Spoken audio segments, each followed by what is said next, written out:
नमस्कार मित्रांनो, जय जिजाऊ, जय शिवराय, जय शंभूराजे. आपली तयारी झालेली आहे. आपण चालू आहे गावाला आणि आपल्या गावची आहे यात्रा. तर सर्वांनी यात्रेला यायचं आणि एन्जॉय करायचा. तर चला मग आपण आता पहिली आपली गाडी साफ करूया. गाडीवरून जायचे आपल्याला, टू व्हीलरवरून. तर गाडी क्लीन करू आणि मग जाऊ गाडीवरून. आपल्याला कमीत कमी 160 किलोमीटर, 160 ते 170 किलोमीटर अंतर पार करायचं आहे. तर बघू किती घंटे लागत आहेत. तुम्ही कमेंट करून नक्की सांगा की किती वेळ लागेल मला पोहोचायला. तर बघू शकता आपली गाडी किती छान दिसते. अगं बाई, एकच नंबर होंडा SP 125. किती भारी दिसते बघा गाडी. तर क्लीन झालेले आणि चला आपली तयारी पण झालेली आहे. आता आवरून सर्व जायचं आहे. आता 5-6 दिवस आपली रूम बंद राहणार, त्यामुळे सर्व व्यवस्थित करून जावं लागेल. तर चला मग जाऊया आपण.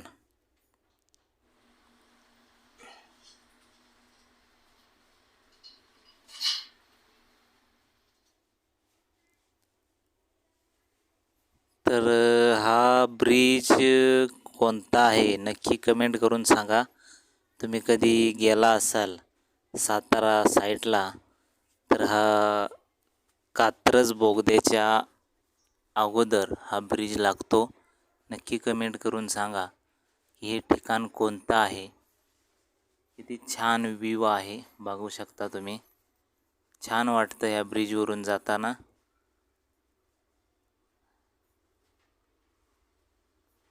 टू व्हीलरवरून जाताना सावकाश जाणं खूप गरजेचं असतं, कारण मोठ्या गाड्या असतात खूप हवेला. समोर बघू शकता तुम्हाला कात्रजचा बोगदा आहे. किती छान दिसतोय बघा. हा बोगदा किती अंतराचा आहे नक्की कमेंट करून सांगा. कधी तुम्ही आला असाल, इकडे गेला असाल तर.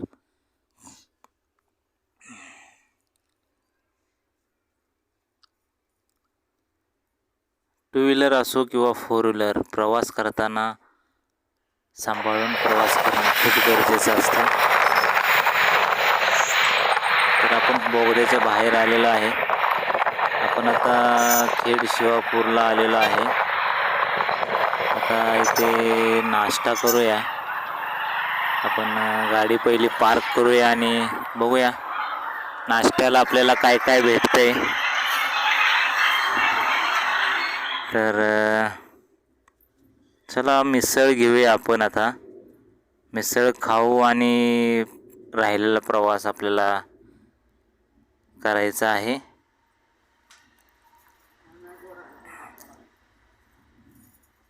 नाश्त्यामध्ये तुम्हाला काय काय आवडतं नक्की सांगा.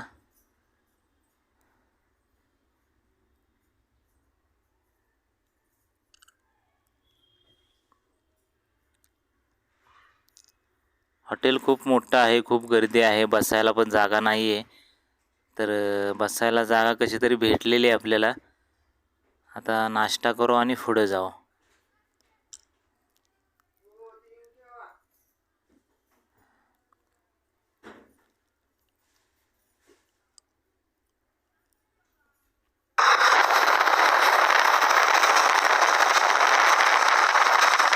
आपण आता आलेलो आहे शिरवळमध्ये. शिरवळमधून आपण आता जायचं आहे पुढे. अजून किती वेळ लागतोय बघूया.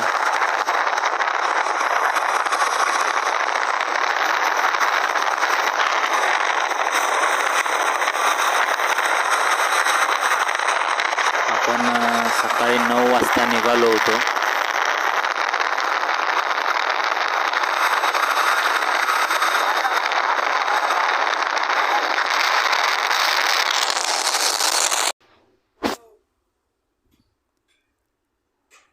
बघूया आता शिरवळमधून आपल्याला किती वेळ लागतोय आपल्या गावाला जायला.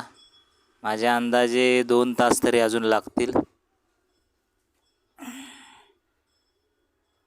तर आपल्याला बघा आता इथं खंबाटकीचा घाट लागेल. खंबाटकीचा घाट लागल्यानंतर थोडा वेळ आपण रेस्ट करूया आणि नंतर मग पुढे जाऊया.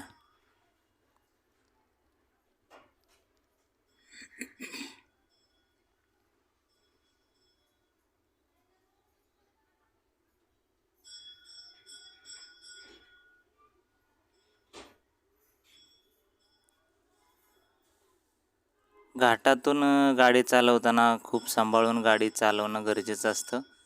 कारण मोठ्या गाड्या खूप असतात आणि त्यांचं स्पीड कमी असतं.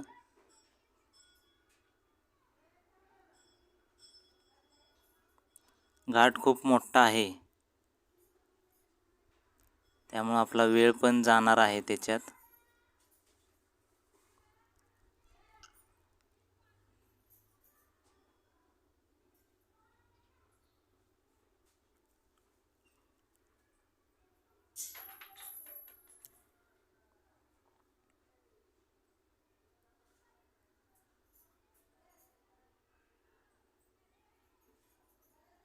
चला तर मग आपण जाऊया आता सावकाश घाटातून प्रवास करूया.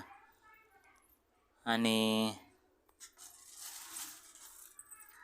तुम्ही बघू शकता घाट चालू झालेला आहे.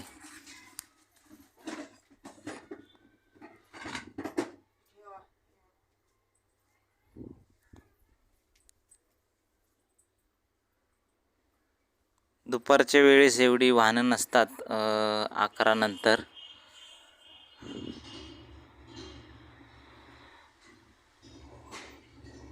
त्यामुळं गाडी चालवायला काय वाटत नाही.